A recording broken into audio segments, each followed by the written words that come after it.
Hello दोस्तों, आप सभी का हमारे यूट्यूब परिवार में हार्दिक स्वागत है। आंखों में अरमान लिया, मंजिल को अपना मान लिया, मुश्किल के आसान के अब ठान लिया तो ठान लिया, अब ठान लिया तो ठान लिया। चलिए हम देखते थे सेल ऑर्गन के बारे में। हमने सबसे पहले माइटोकॉन्ड्रिया,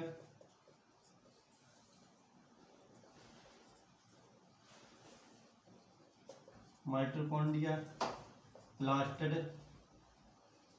यानी लवक और न्यूक्लियस, इन दो को पढ़ लिया था। अब हमें पढ़ना है न्यूक्लियस, केंद्रक के बारे में। न्यूक्लियस केंद्रक, केंद्रक है, ये भी एक दोहरी झिल्ली युक्त कोशिकांग है। दोहरी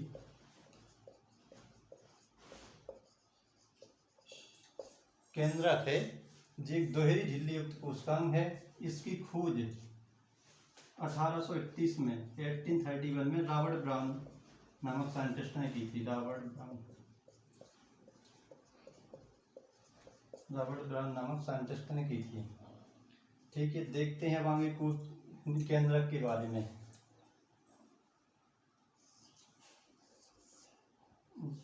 केंद्रक है, डबल मेम्ब्रेन एक तो केंद्रक है। इसमें पोर पाए जाते हैं कुछ, जिसे न्यूक्लियस पोर कहते हैं। ठीक है,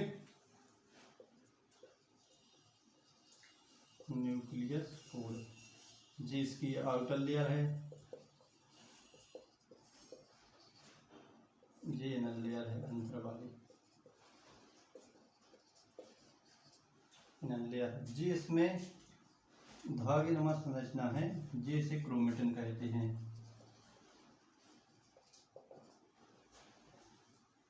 चलिए दोस्तों, हम पढ़ेंगे क्रोमेटिन क्या है, हम क्रोमेटिन से क्रोमोसोम कैसे बनते हैं। नेक्स्ट स्लाइड में देखेंगे।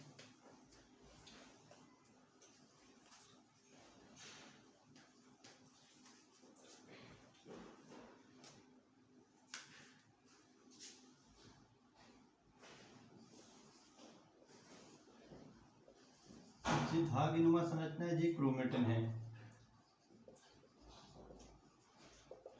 इसका केमिकल कंपाउंड क्या होता है? इसमें भी डीएनए होता है।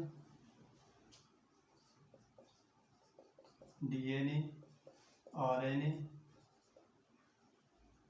Histone protein,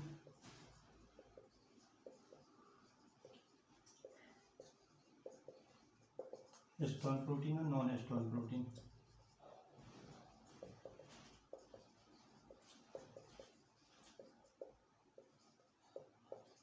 non histone protein. अब क्रोमेटिन से यानी जब ये संगत हो जाता है, व्यवस्थित क्रम से हो जाता है, तो इसी से क्या बनते हैं? क्रोमोसोम बनते हैं।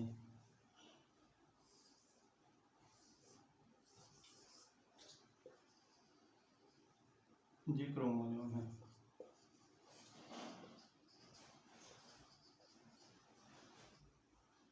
क्रोमोसोम है।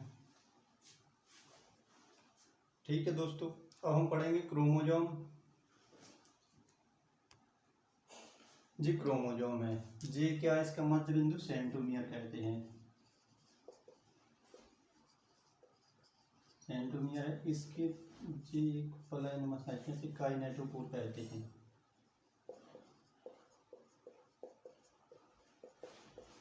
काइनेटोकोर कहते हैं। ठीक है दोस्तों, क्रोमेटिन इसका भी केमिकल कंपाउंड सेम है। डीएनए, आरएनए, हिस्टोन प्रोटीन और नॉन हिस्टोन प्रोटीन। बस क्रोमेटिन और क्रोमोसोम में इतना अंतर होता है, जैसे जी एक कपड़ा है, रुमाल, ये पूरा एक कपड़ा का बना है, तो ये क्या है? क्रोमेटिन है। लेकिन जब इसे अपन व्यवस्थित तरीके से कर लेते हैं तो ये क्रोमोसोम बन जाता है। जैसे इसे अपन ने व्यवस्थित तरीके से तय कर लिया तो ये क्रोमोसोम बन गया। अब सेंट्रोमियर, जी प्रत्येक गुणसूत्र में सेंट्रोमियर उपस्थित होता है। प्रत्येक गुणसूत्र में उपस्थित होता है, लेकिन इसकी स्थिति है, पोजीशन जी अलग अलग होती है। तो सेंट्रोमियर की पोजीशन के आधार पर, सेंट्रोमियर की पोजीशन के आधार पर अपन देखेंगे गुणसूत्र कितने प्रकार के होते हैं।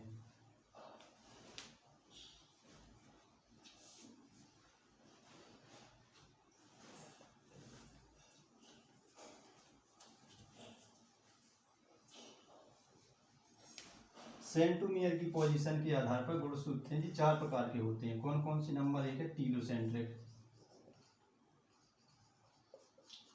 टीलोसेंट्रिक इसमें सेंटोमियर है जी सिरे पर होता है, इसका शेप होता है आई शेप। फिर होता है एक्रोसेंट्रिक, पहला टीलोसेंट्रिक, फिर होता है एक्रोसेंट्रिक। एक्रोसेंट्रिक इसमें जी क्या होता है, शरीर से थोड़ी आगे होता है, यानी कि इधर होता है सेंटोमियर, ऐसा होता है। फिर होता है कौन? तीसरे नंबर पर मेटासेंट्रिक।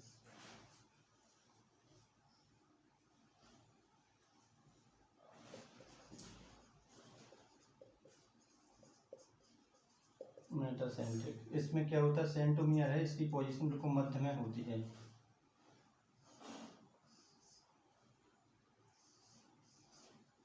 मध्य में होती है। फिर होता है चौथे नंबर पर सब मेटासेंट्रिक।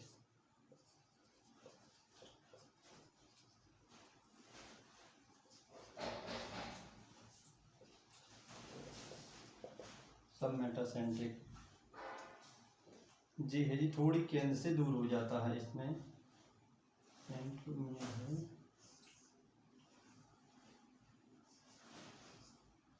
केंद्र से दूर हो जाता है।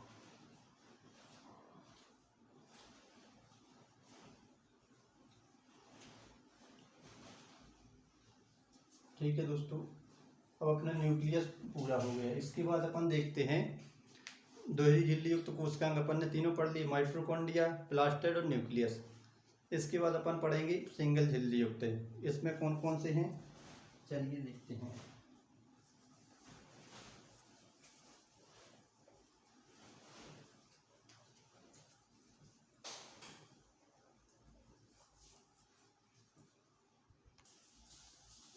लेकिन रुकिए दोस्तों, कुछ थोड़ी हो जाएगा। इसमें कुछ क्रोमोजोम है, उसमें सेंटोमियर के अलावा जैसे जी क्रोमोजोम है,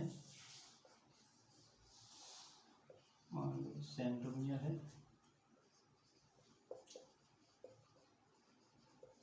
सेंटोमियर के अलावा एक द्वितीयक, इसे क्या बोलते हैं, प्राथमिक संकीर्ण क्षेत्र।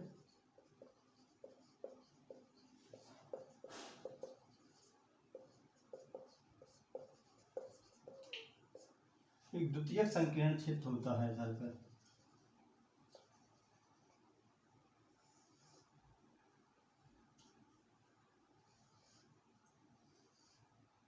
इसे बोलते हैं द्वितीयक संकीर्ण क्षेत्र। द्वितीयक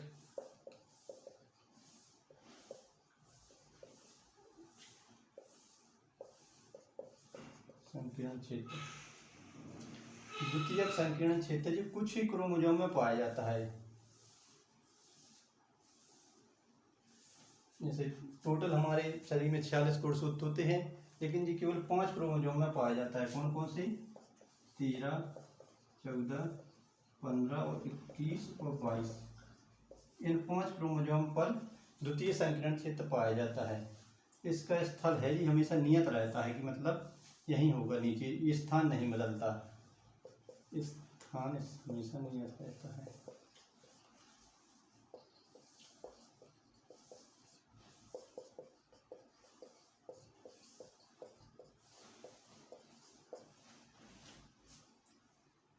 और द्वितीय संकीर्ण क्षेत्र के नीचे जो स्थान पाया जाता है क्रोमोजोम, इसे सैटेलाइट कहते हैं।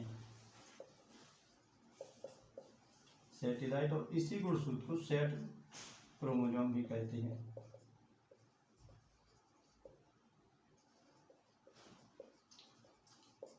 सेट क्रोमोजोम भी कहते हैं। ठीक है दोस्तों, अब हम पढ़ेंगे सिंगल झिल्ली कोशिकांग को। अब अपन पढ़ेंगे सिंगल मेम्ब्रेन वाले। सिंगल मेम्ब्रेन में कौन कौन से आते हैं? सबसे पहले ईआर यानी एंडोप्लाज्मिक रेटिकुलम, गोल्जी काय,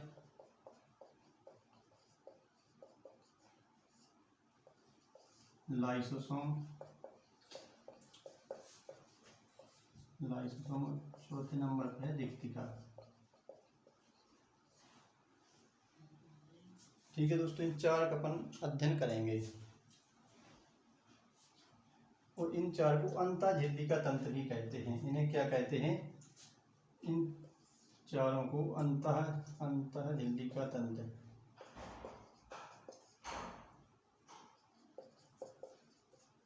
झिल्लिका तंत्र या एंडोमेम्ब्रेन सिस्टम।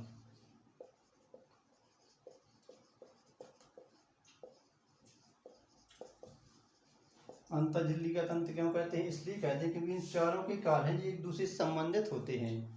ईआर यानी एंडोप्लाज्मिक रेटिकुलम, गोल्गिकाय और लाइसोसोम रेक्टिका, इन चारों के कार्य हैं एक दूसरे से संबंधित होते हैं। अपन एक डायग्राम के माध्यम से समझेंगे कैसे कार्य इनके एक दूसरे से संबंधित होते हैं।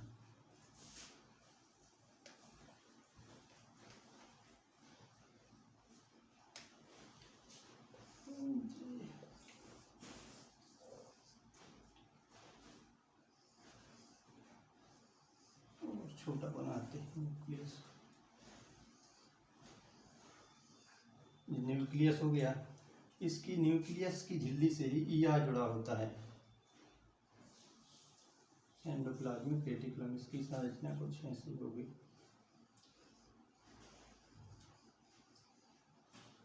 ईआर की सतह पर कुछ बिंदुनुमा संरचना होती है, जैसे राइबोसोम कहते हैं। कुछ में ये राइबोसोम प्रेजेंट होते हैं और कुछ में राइबोसोम है ये एब्सेंट होते हैं। ये क्या है? ये तो ईआर है, एंडोप्लाज्मिक रेटिकुलम। अब जिसमें राइबोसोम प्रेजेंट होते हैं इन्हें क्या कहते हैं? खुरदुरी अंतःप्रद्रवी जालिका यानी rough endoplasmic reticulum, rough endoplasmic reticulum. और जिसमें राइबोसोम अनुपस्थित होते हैं, एब्सेंट होते हैं, इन्हें क्या कहते हैं? Smooth endoplasmic reticulum. ठीक है, इसमें राइबोसोम एब्सेंट है, इसमें राइबोसोम प्रेजेंट है। अब राइबोसोम का कार्य क्या है दोस्तों? राइबोसोम का कार्य है प्रोटीन का निर्माण करना। तो जिसमें राइबोसोम प्रेजेंट होंगे जी क्या करेंगे? प्रोटीन संश्लेषण। इसका कार्य है प्रोटीन संश्लेषण। और इधर राइबोसोम के हैं एब्सेंट है, तो इसका कार्य क्या है? लिपिड का संश्लेषण, लिपिड संश्लेषण। अब एंडोप्लाज्मिक रेटिकुलम ने प्रोटीन बना दिया और लिपिड बना दिया। अब ये लिपिड और प्रोटीन आगे कहाँ आएगा? ये आएगा गोल्गिका में। तो इससे आधार पर एक क्या होती है? गोल्गिका होती है। तो अपन देखते हैं गोल्गिका की संरचना।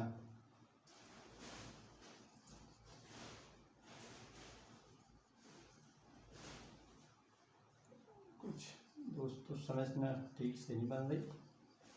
इस प्रकार से होती है गोल्गिका। इसमें दो सिरे होती हैं। ऊपर का सिरा कहलाता है शीर्ष सिरा, जहाँ से प्रोटीन और लिपिड को वो करती है, संश्लेषित करती है। और ये होता है इसका ट्रांसरा।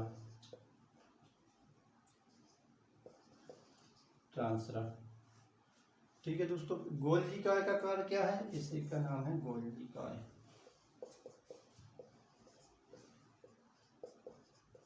गोल्गिकाय, इसका नाम गोल्गिकाय क्यों पड़ा? क्योंकि इसकी खोज है, इसके वैज्ञानिक के नाम पर इसकी खोज की थी कैमिलो गोल्जी ने।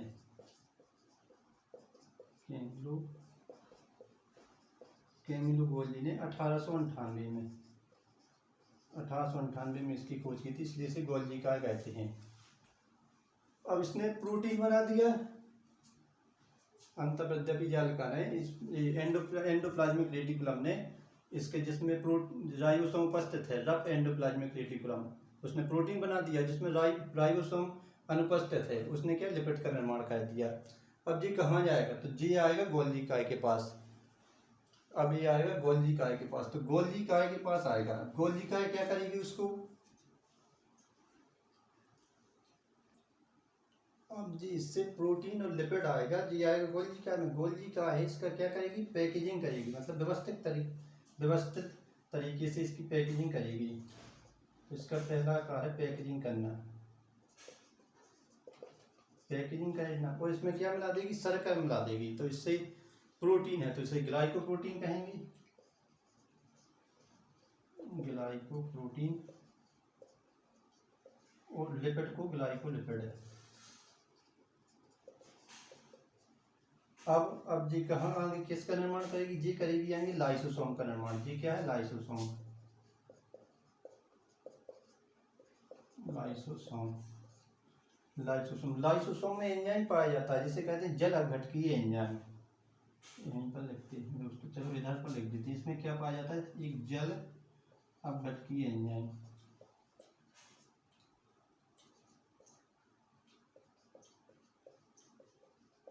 इसे बोलते हैं हाइड्रोलाइटिक एंजाइम।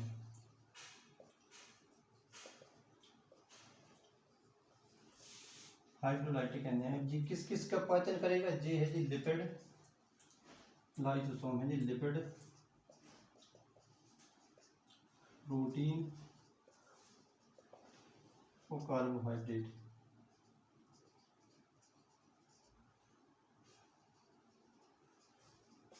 इनका ही पाचन करेगी। कभी कभी लाइसोसोम है इसकी झिल्ली जब फट जाती है इसलिए इसे आत्मघाती थैली भी कहते हैं। लाइसोसोम को क्या कहते हैं? आत्मघाती थैली। जी मोस्ट पॉइंट एनसीईआरटी में लिखा है इसे आत्मघाती थैली कहते हैं। आत्मघाती थैली भी कहते हैं किसी लाइसोसोम को। ठीक है, अब इसके बाद एक क्या रहेगी? रिक्तिका। रिक्तिका का मेन कार्य क्या है?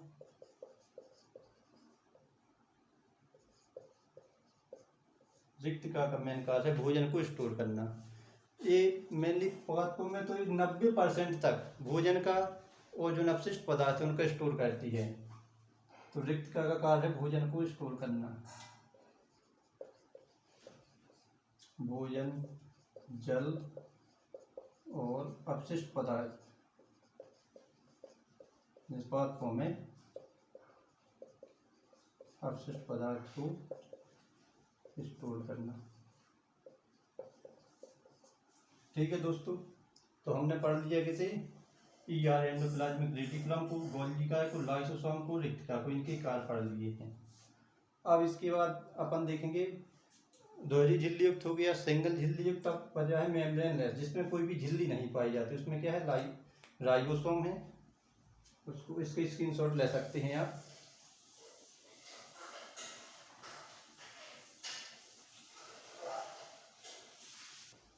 अब हम दोस्तों पढ़ेंगे मेम्ब्रेनलेस। मेम्ब्रेनलेस में क्या है?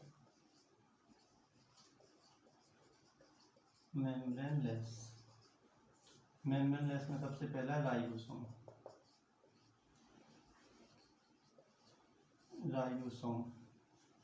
ठीक है दोस्तों, राइबोसोम की खोज है पेलेट नामक वैज्ञानिक ने की थी। पेलेट नामक वैज्ञानिक थे, इनने की थी। ठीक है, इसलिए इसे पेलेट कण भी कहते हैं। पेलेट कण। इसका मेनली कार्य क्या है? प्रोटीन का संश्लेषण करना। कार्य राइबोसोम का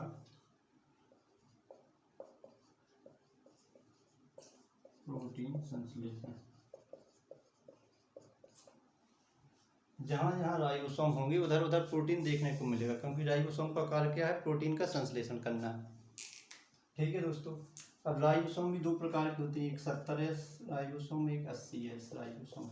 70S राइबोसोम कहाँ पाया जाता है? जैसे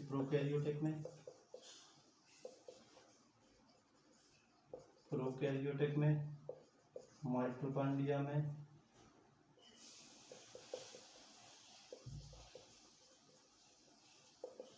और प्लास्टिड में। और 80S प्रकार का राइबोसोम कहाँ पाया जाता है? जी यूकैरियोटिक में।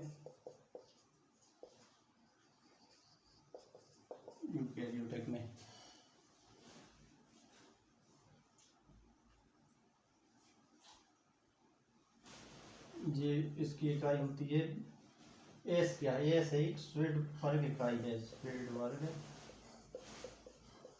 एस है क्या? स्वेडबर्ग इकाई है। ठीक है, 70S है, दो इकाइयों से बनाता है, 50S और 30S। और ये 80S है, जी दो इकाइयों से इसे 60s प्लस 40s। ठीक है दोस्तों, अब हम नेक्स्ट पढ़ेंगे क्या बचा अपना, झिल्ली रहत में तारक काय। अब हम पढ़ेंगे तारक काय को, तारक काय तारक केंद्र को।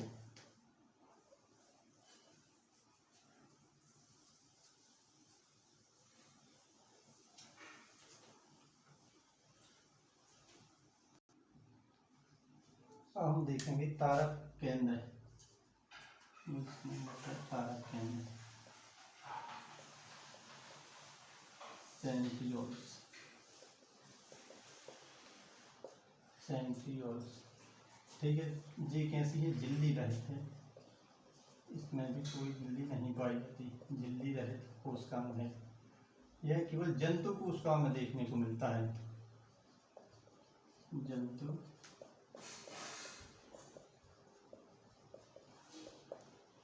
जंतु कोशिकाओं में देखने को मिलता है। इसका कार्य क्या है तारक केंद्र का, इसका कार्य है स्पिंडल फाइबर। ये अपन अगले चैप्टर में पढ़ेंगे जब सेल डिवीजन वाला पार्ट पढ़ेंगे कि स्पिंडल फाइबर तरकु तंतु बनते हैं कोश के विभाजन के समय। इसका कार्य है स्पिंडल फाइबर का निर्माण,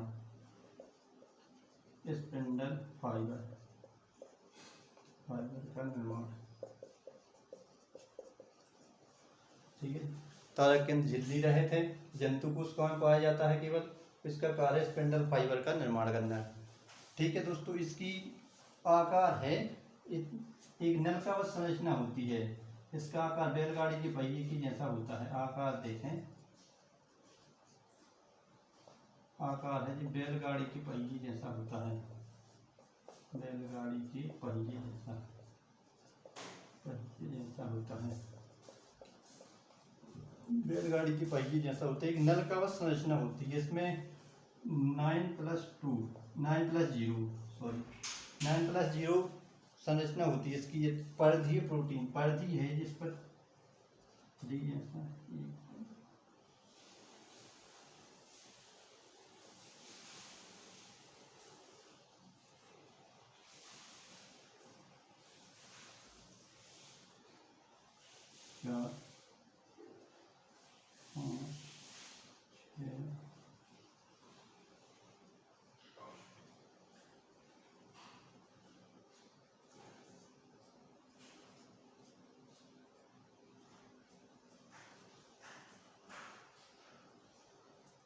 इसके मध्य में कुछ होता है, एक प्रोटीन पाई जाती है, प्रोटीन कहते हैं।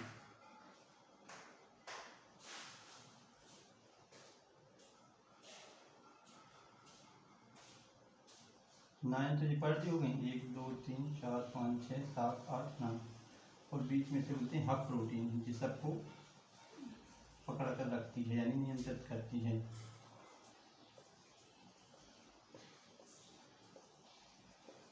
हब प्रोटीन पाई जाती है। ठीक है दोस्तों, अब एक चीज और एनसीईआरटी में देखने को मिलती है, उसे कहते हैं स्केलेटन, साइटोस्केलेटन।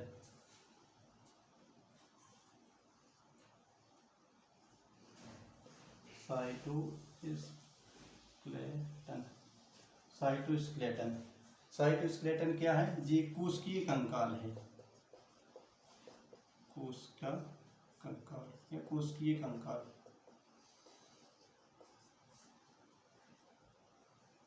जिस प्रकार से हमारे शरीर का कंकाल है, जिसका बना होता है, हड्डियों का बना होता है। हमारे शरीर का हड्डियों का कंकाल बना होता है। हड्डी क्या करती है, हमारे शरीर को ढांचा प्रदान करती है। इसी प्रकार से कोशिका को ढांचा प्रदान कौन करता है, जो कोशिका को ढांचा प्रदान करता है उसे साइटोस्केलेटन कहते हैं। इसका कार्य है मेन कोशिका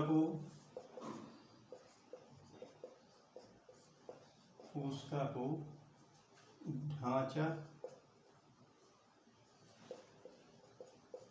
ढांचा या आकार,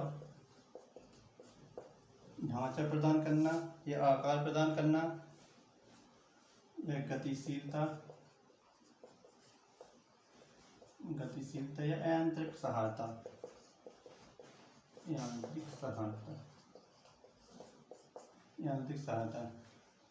साइटोस्केलेटन है जी कोशिका को एक ढांचा प्रदान करती है, आकार प्रदान करती है, गतिशीलता प्रदान करती है और यांत्रिक सहायता प्रदान करते हैं।